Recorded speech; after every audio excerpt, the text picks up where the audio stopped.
하나님의 말씀은 요한복음 4장 20절에서 24절 말씀입니다. 요한복음 4장 20절에서 24절 말씀.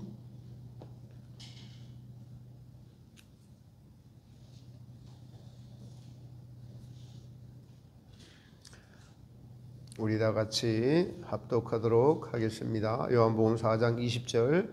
우리 조상들은 이 산에서 예배하였는데 당신들의 말은 예배할 곳이 예루살렘에 있다 하더이다. 예수님께서 이르시되 여자여 내 말을 믿어라.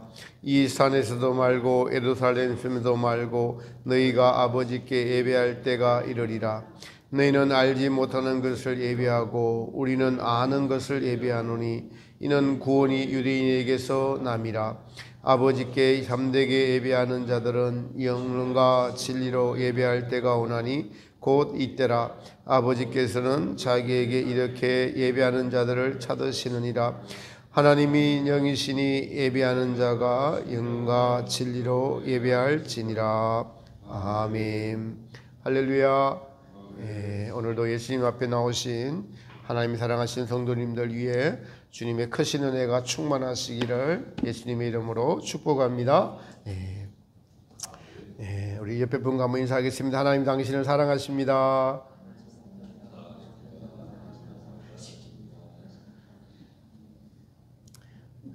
사랑하는 성도 여러분, 믿음이 있다는 것은 하나님이 반드시 살아계시다는 것을 우리 마음에 받아들이고 하나님의 뜻대로 살아가는 것이 믿음 생활입니다. 그러므로 믿음은 항상 하나님이 살아계시다. 그리고 살아계신 하나님께서 지금 이 순간 나를 향한 뜻이 무엇인가를 알고 그분의 뜻대로 살아가는 것이 믿음이다라고 할 수가 있습니다. 오늘 주제로 할 참된 예배에 대한 것도 여기서 출발합니다. 하나님께서 살아계시고 그리고 이 사실을 믿음으로 받은 성도들이 이 시간과 공간 안에 모여서 하나님이 하신 일들을 높이고 찬양하고 그리고 하나님의 약속의 말씀을 우리 마음에 다시 한 번 더 새기면서 성도의 모든 삶 속에서 하나님을 인식하고 그분의 뜻대로 살기로 결단하는 것이 예배입니다. 그러니까 기독교 신앙은 예배 신앙이다라고 할 수가 있습니다. 예배가 그만큼 중요하다는 것이죠. 하나님은 성도의 예배를 받으시고 그 예배를 통하여 우리를 만나 주십니다.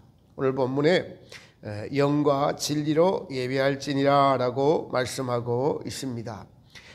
요한복음 4장은 우물가의 여인, 사마리아 여인과의 대화의 주제가 처음에는 유대 남자인 예수님과 사마리아 여인과 나오는 대화는 이 대화 자체가 되기가 어려운 사이였어요. 그러나 이 여인을 사랑하셔서 구원하시고자 하시는 예수님의 사랑이 그 대화가 가능하도록 이끌어 가시는 것을 알 수가 있습니다. 대화의 장소가 어디였어요? 우물가였습니다. 그래서 예수님이 물 한 잔 다오라고 그 여인에게 요청을 합니다. 그러자 여인이 여기는 야곱의 우물입니다. 우리 조상들이 먹고 가축도 먹이던 곳이었죠. 이 말은 유대인인 예수님에게 기가 죽지 않으려고 여인이 하는 말입니다. 예수님은 이 물은 사람에게 육체에게는 필요한 물이지만은 나는 영원히 목마르지 않는 생수를 가지고 있고 그것을 너희에게 주려고 왔다라고 말씀하십니다. 예수님의 범상치 않음을 깨달은 여인이 그러면 그 물을 저에게도 좀 주십시오라고 하니까 예수님께서 그러면은 너 남편을 데려오라 라고 말씀하십니다. 여인이 속으로 뜨끔하면서 저는 남편이 없습니다 라고 하니까 너 말이 맞다. 지금 있는 너는 원래 남편이 5이나 있었으나 지금 있는 남편도 너 남편이 아니다 라고 말을 해서 여인의 모든 자기 안 속에 있는 이 정체가 드러났습니다. 그러고 난 뒤에 이 여인이 이제 놀래가지고 예수님과 대화하는데 갑자기 대화의 주제가 우물에 대해서 생수에 대해서 이야기하다가 남편 이야기가 나오고 그러면은 이 여인이 예배 이야기로 갑자기 넘어가요. 대화로. 우리 조상들은 이 산, 그게 그리심산입니다. 이 산에서 예배하였는데 당신들은 어디서 예배합니까? 참고로 이스라엘 가문이 지금 이 산이라고 하는 그리심산은 예루살렘에서 갈릴리로 가는 중간에 사마리아 지역이 있습니다. 이 예루살렘에서 갈릴리로 가는 코스가 크게 세 코스가 있어요. 예루살렘에서 남쪽으로 저기 더 내려가 가지고 그 사해에 있는 쪽에서 여리고에서 이쪽으로 갈릴리로 가는 길이 있고, 또 예루살렘에서 중간에 사마리아로 통과해서 갈릴리로 가는 길이 있고, 예루살렘에서 더 지중해 쪽으로 가서 바닷가를 따라서 예루살렘 길, 크게 세 가지가 있는데 사마리아로 통과하는 요 길은 중간 지역을 통해서 가는 길이 바로 지금 오늘 본문에 나오는 사마리아이고, 그리고 북이스라엘의 수도였던 사마리아고, 그리고 그 수도였으니까 그곳에서 북이스라엘 시대 때에 하나님께 예배를 드렸던 곳입니다. 제가 그 그리심산 꼭대기로 한번 올라간 적이 있는데, 그곳에서는 아직도 북이스라엘의 이 피를 이어받은 자들이 자기의 전통 방식으로 이렇게 제사를 드리는 사람들이 아직도 남아 있어요. 참 그래서 귀한 곳을, 우리가 갔을 때는 비가 너무 와서 예배 드리는 이걸 보지도 못했는데 그곳에 사는 것까지 올라갔다 온 적이 있습니다. 이런 이 여인과 예배에 대한 대화를 나누면서 주님은 구원이 예루살렘에서 나왔다라고 하시면서 예배는 구원의 시작과 더불어 구원을 이루어 가는 과정임을 지금 말씀하고 있습니다. 구원의 시작과 끝에는 모든 것에 예배가 있다는 것을 말씀하고 있는 것입니다. 오늘 본문의 회복역에서는 하나님은 영이시니 경배하는 사람들은 영 안에서 진실함으로 경배해야 됩니다 라고 말하고 있고요. 여기서 하나님의 영을 말합니다. 그래서 영 안에서 삼위일체의 영을 말하고, 진실함은 예배드리는 자를 말하고요. 메가더 성경을 보니까 영과 진리로 이렇게 말합니다. 영은 성령을 가리켜 말하는 것이 아니라 사람의 영을 가리킨다고 여기서는 말해요. 진리는 계시된 성경과 일치되는 방법으로, 한글 개역은 신령과 진정으로, 신령과 진정으로, 어쨌든 영입니다. 신정으로 예배할지니라. 우리가 가진 개정 개혁은 영과 진리로 예배할지니라. 이게 그러니까 해석에 따라서 다 이렇게 다 다릅니다. 제가 종합을 해보니까 하나님은 영이시니 예배드리는 자가 하나님의 영의 지배, 즉 성령의 인도함을 따라서 성경에 기록된 진리와 일치하는 마음의 자세로 예배를 드려야 된다라고 말씀하고 있습니다. 다시 말씀드릴게요. 하나님은 영이시니 예배드리는 자가 하나님의 영의 지배를 받아서, 지금 여러분이 우리 예배를 드리잖아요. 이 예배가 하나님의 영의 지배를 우리의 영이 받는 겁니다. 우리의 영이 인도함을 따라서 성경에 기록된 진리와 일치하는 마음으로, 그러니까 한글 개역이 유일하게 진정으로, 이렇게 진정, 우리의 마음을 또 이야기해요. 진정으로 예배할지니라. 성경에 기록된 진리는 하나님께 당연히 진정으로 예배를 드려야 되죠. 우리의 생각이 다른 데가 있으면은 안 되는 거죠. 예배를 받아주시는 하나님께 우리의 마음과 생각과 영이 다 집중하는 것을 말합니다. 그래서 영이 혼을 이끌어서 드리는 예배가 진정으로 드리는 예배다라고 할 수가 있습니다. 여기서 우리가 알아야 될 것은, 인간은 그래서 영혼과 육체로 구성이 되어 있는데 영혼을 또 영과 혼으로 나누기도 하는데, 혼은 우리의 마음, 지성, 감정, 의지, 양심 전부를 말합니다. 근데 이 지정의가, 이 감정이 영에 이끄시는 대로 따라가야 된다는 거예요. 영에 이끄시는 대로. 이게 우위에 있으면 안 된다는 거예요.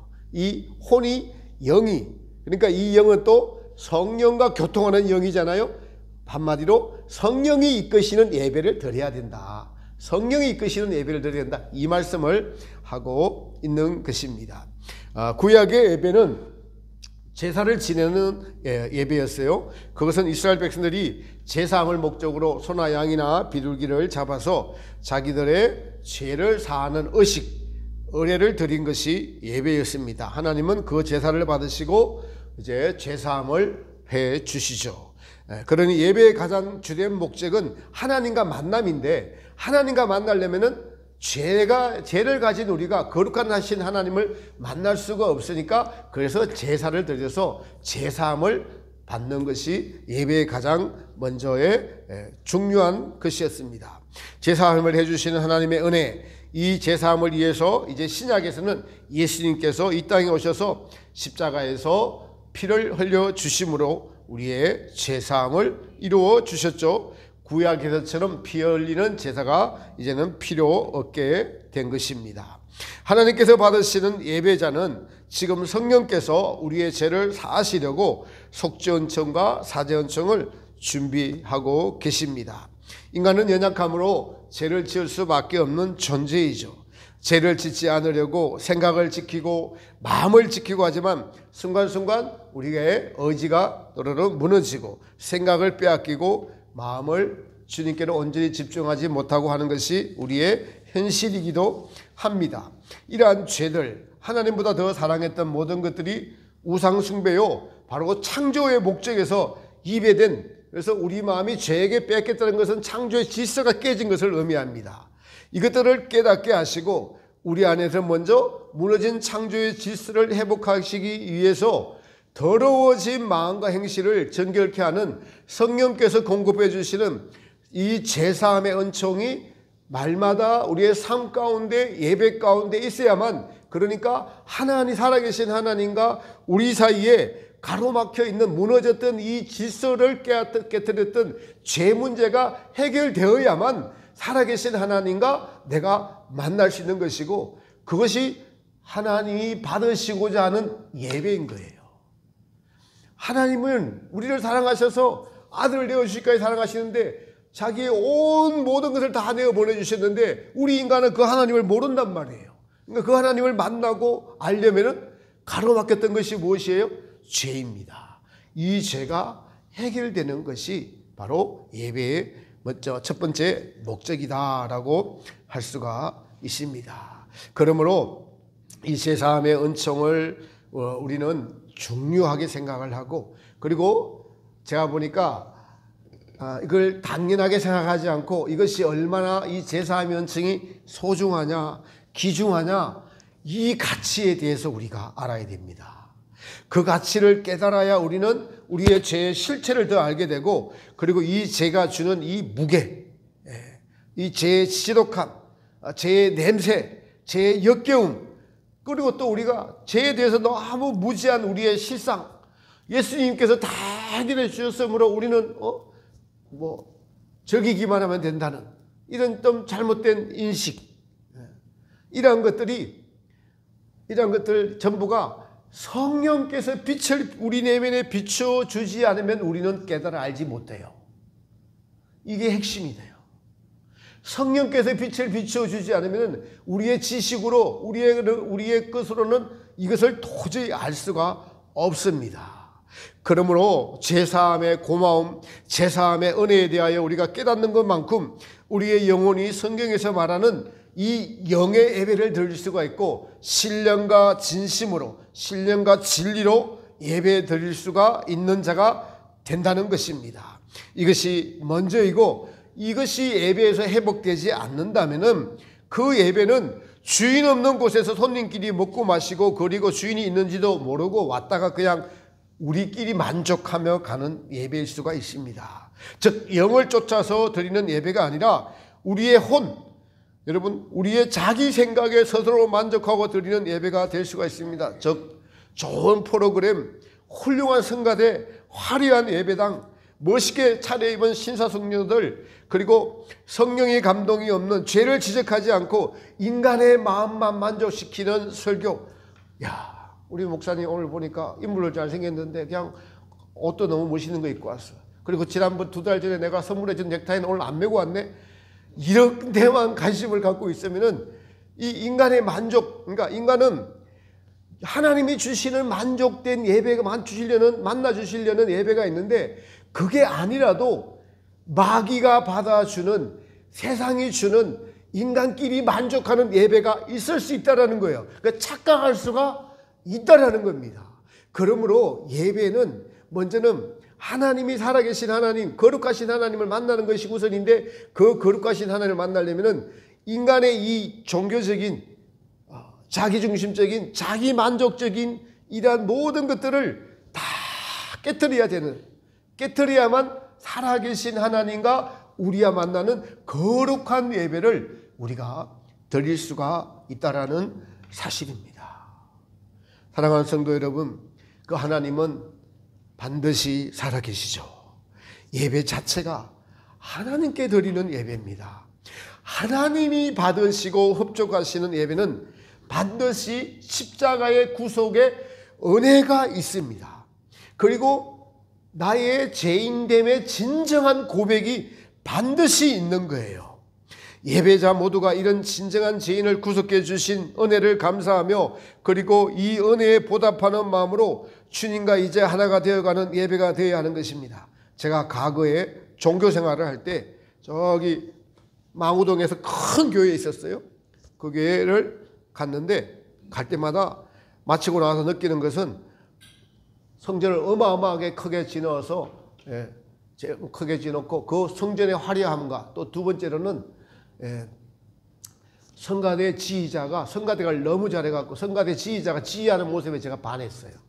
그래서 그거 이야기만 나가서 사람들에게, 야, 우리 교회 가니까, 제가 실제로 그랬다니까요. 그랬어요. 뭐 전혀 하나님의 은혜가 없다라고 하지는 않겠습니다. 그러나 그게 우선이었어요. 보니까 제 마음에 남아 있었어요. 그러니까 신령한 예배를 드리지가 못했었습니다. 여러분, 예배자 모두가 이러한 죄인을 구속해 주신 은혜가 반드시 마음에 있어야 돼요. 예배 드릴 때마다. 그리고 이 은혜에 보답하는 마음으로 하나님과 우리 예수님과 하나가 되어가는, 하나님이 원하시는 예배가 되어야 하는 것입니다. 창조주가 사람이 되심의 겸손의 은혜가 바로 경험한 설교자에서부터 모든 이들에게 흘러 넘쳐야 하는 것입니다. 우리가 여기서 알아야 될 것은 예배의 형식보다 더 중요한 것은 예배자의 마음가짐, 즉 예배를, 하나님을 대하는 태도입니다.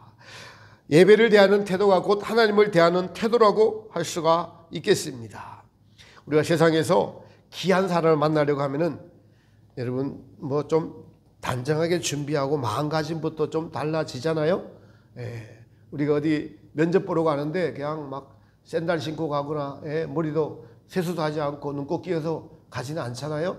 그것처럼 하나님을 만나러 우리가 왔다라고 생각하면은 우리의 모든 마음과 행실과 우리의 생각까지 정말 경건한 마음으로 최선을 다해서 주님 앞에 나아가는 이 마음의 자세를 드려야, 그러면은 이 마음을 자세를 드리면 주님은 반드시 만나 주시죠. 우리의 창조주이시고 우리의 우리를 핏값을 주고 구속하신 그분을 만나려는 그 마음의 자세가 어떠해야 될까요? 바로 한글 개혁에서는 신령과 진정으로 마음을 다해서 예배에 대하라. 주님을 만나 뵙고 그분 앞에 엎드려서, 그리고 주님이 받으실 만한 예배를 드려라. 사실 이 땅에서 온전한 예배를 찾으시고 그러한 예배를 드리는 자를 찾으시는 것이 오늘 주님의 예배의 목적입니다. 온전한 예배는 영과 진리로 예배할지니라. 즉 하나님의 영이신 성령께서 예배 드리는 자의 생각과 마음을 온전히 지배하는 것, 예배자의 영이 성령의 인도하심을 전적으로 받고 있는 그 마음의 상태를 가진 영혼이 드리는 예배를 말합니다. 이런 예배자를 찾으시고, 그리고 이러한 예배만이 하나님이 받으시는, 영광 받으실 수 있는 예배인 것입니다. 우리는 이러한 예배자가 되기 위하여서 우리의 전 존재를 주님 앞에 드리는 삶이 없다면은 이러한 예배는 드릴 수가 없습니다.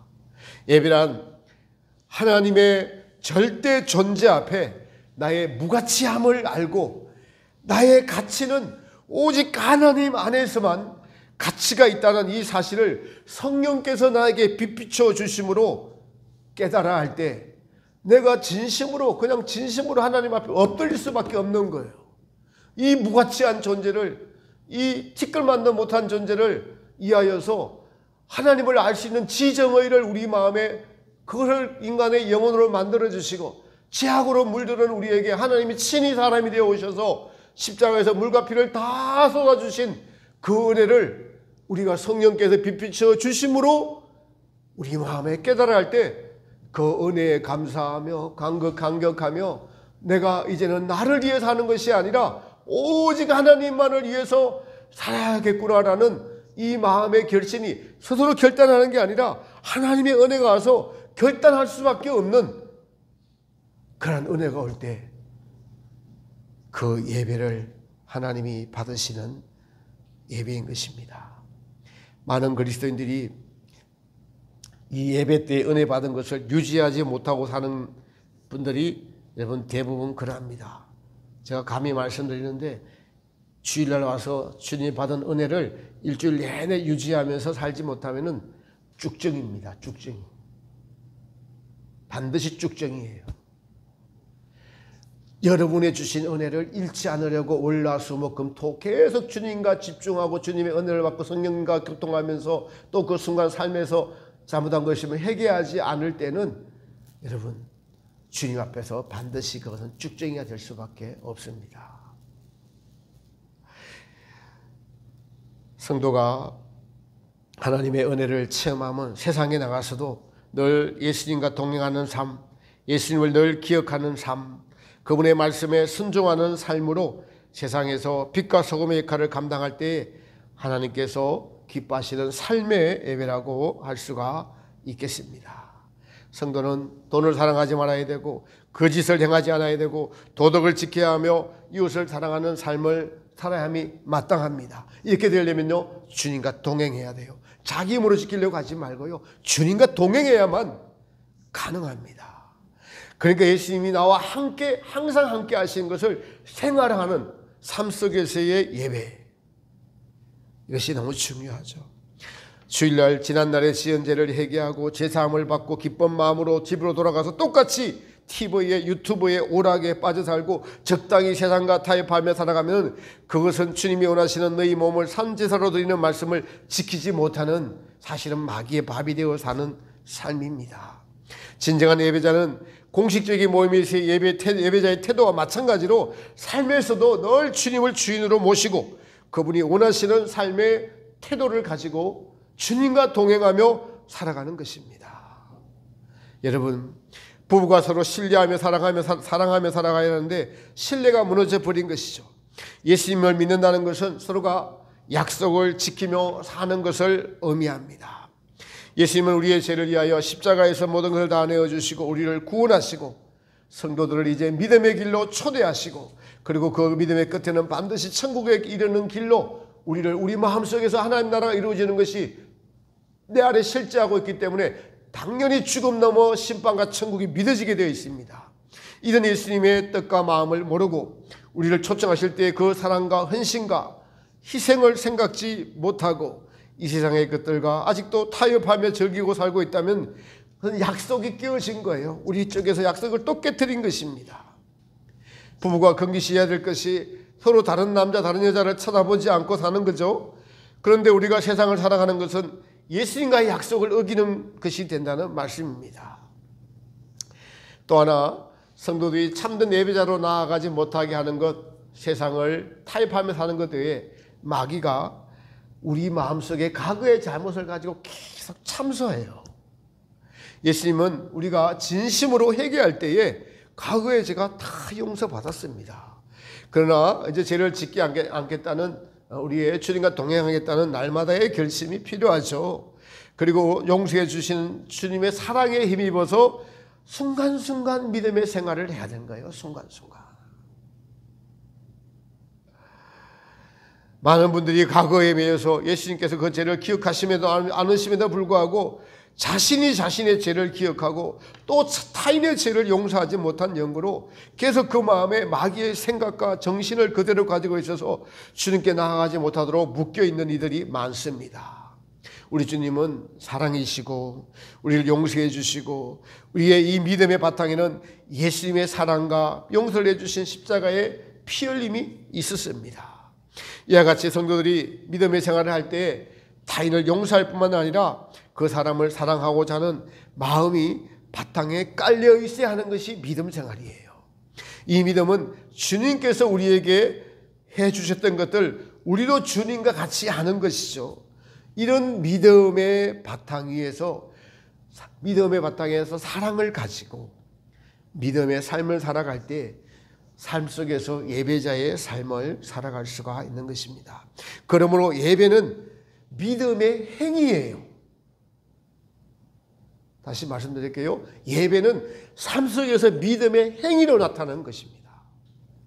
삶에서 행위가 되는 것입니다. 그 믿음의 행위를 할 수 있도록 우리에게 기초석이 되어주신 분이 예수님이십니다. 예수님의 바탕 위에, 예수님의 사랑 위에 우리가 날마다 살아가는 것이 예배자의 삶입니다.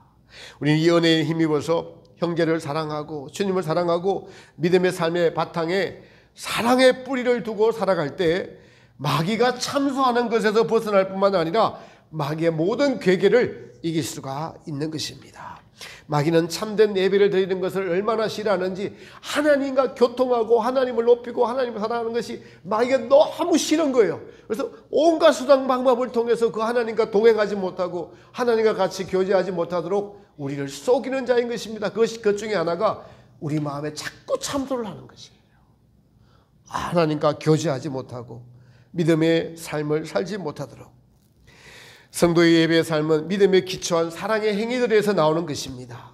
그 삶은 우리 하나님을 기쁘시게 하는 것이 되고 우리 주님께서 그 사랑의 기쁨을 다시 그 성도에게 주시는 것이 선순환된 바로 성령이 이끌어 가시는 하나님이 기뻐하시는 예배자의 삶이고 예배의 본질인 것입니다. 천상의 책에서 예수님이 성녀 피카레타를 훈련할 때 이렇게 말씀하십니다. 너가 나와 항상 함께 있다는 것을 인식하려면 한쪽 눈은 나를 향하여 있고 한쪽 눈은 세상을 바라보고 지금 하고 있는 일을 바라보라는 거예요. 늘 그렇게 하도록 연습을 하라는 겁니다. 우리가 운전을 처음 할 때는 직진 앞에만 보고 직진해 봐야 없잖아요. 백미라도 안 보이고 양쪽에 룸미러도 백미러도 안 보입니다. 정신 누가 말 전화하면 뭐 아무것도 못 합니다. 그러나 운전 영숙해지면 어떻게 해요? 전화도 이제 뭐 받을 수 있고 음악도 듣고 그죠? 눈은 운전을 하면서 이렇게 깨어 있으면서 또 다른 주님의 은혜를 생각하고 말씀을 생각할 수 있게 되죠. 그것처럼 우리가 이 땅에 살면서 이 땅의 삶을 살지 않을 수가 없잖아요. 직장에서 일도 해야 되고 가사도 해야 되고 설거지도 해야 되고 밥도 해야 되고 무엇을 다 해야 됩니다. 그러나 한쪽 눈은 늘 주님을 바라보고 한쪽 눈은 세상을 바라보는 처음부터 그렇게 안 돼요. 훈련을 계속 할 때 그것이 가능하다는 겁니다. 그래서 하나님 예수님께서 이 피카레타 여인에게 지혜를 주시고 훈련을 그렇게 하셨다는 거예요. 계속 하다 보니까 그게 되더라는 거예요. 그게 되다가 나중에는 주님의 사랑이 한없이 부어지니까 그냥 오로지 주님의 마음으로 이제는 의식하지 않아도 그렇게 되더라는 거예요. 자동으로. 여러분 이 말씀을 듣고 순종하고 실천하고 해보려는 사람은 삶에서의 예배가 경험되어질 줄 믿습니다. 네. 그렇지 않으면 많은 분들이 그냥 종교생활이 되어서 정말 쭉정이 주님 앞에 설 때 쭉정이가 될 수밖에 없는 그것을 우리 눈으로 너무나 많이 보고 있잖아요.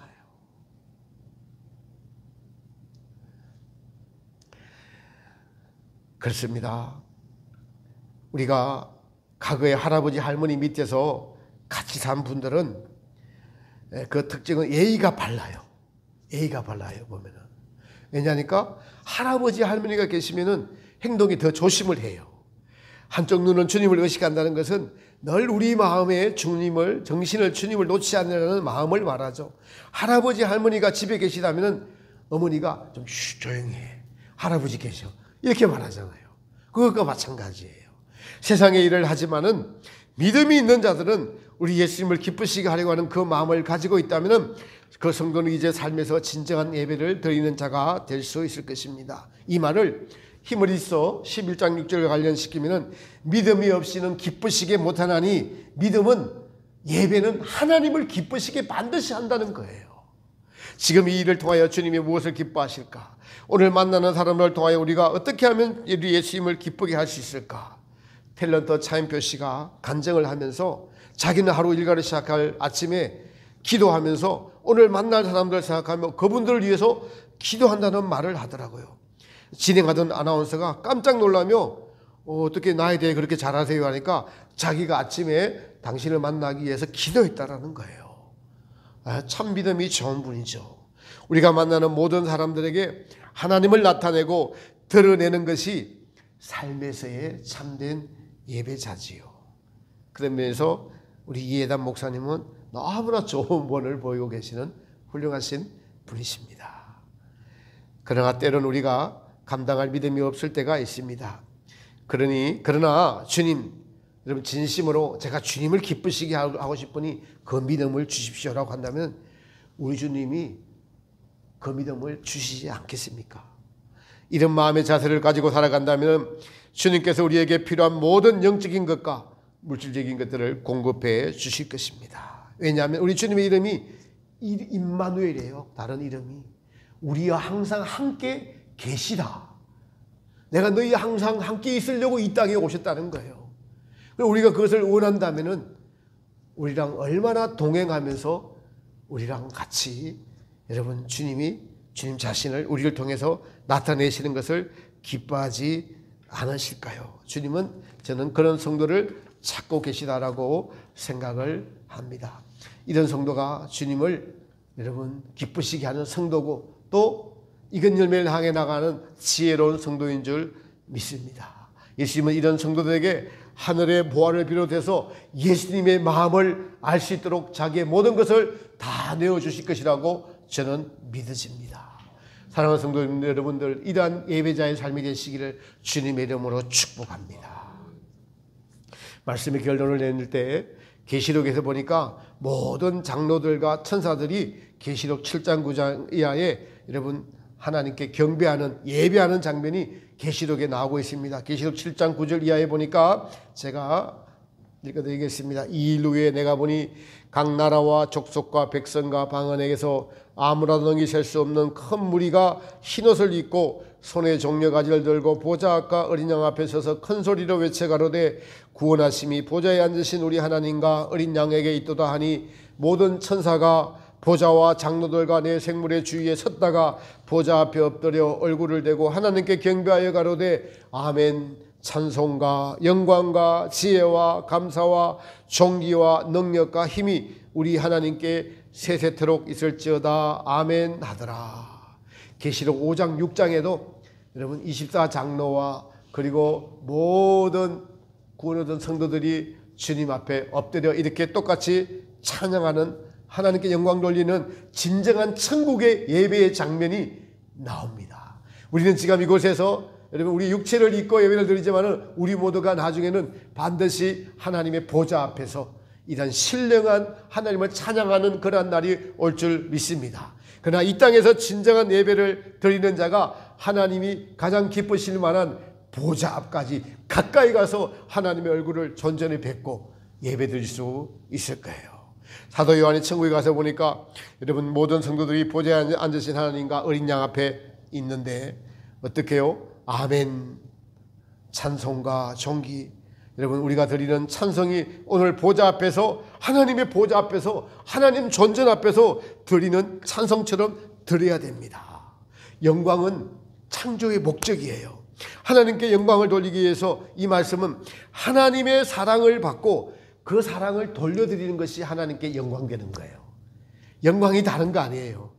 하나님의 사랑을 경험한 우리가 이 사랑을 그냥 가만히 있지 않고 하나님께 사랑을 돌려드리는 것이 그것이 하나님이 영광 받으시는 일이라는 것이에요. 우리 스스로는 하나님께 영광을 올려드릴 게 없어요. 사랑을 받고 하나님을 알고 이 사랑을 우리가 받았는데 어떻게 가만히 있을 소냐. 그래서 그 사랑에 감동해서 돌려드리는 것이 영광성입니다.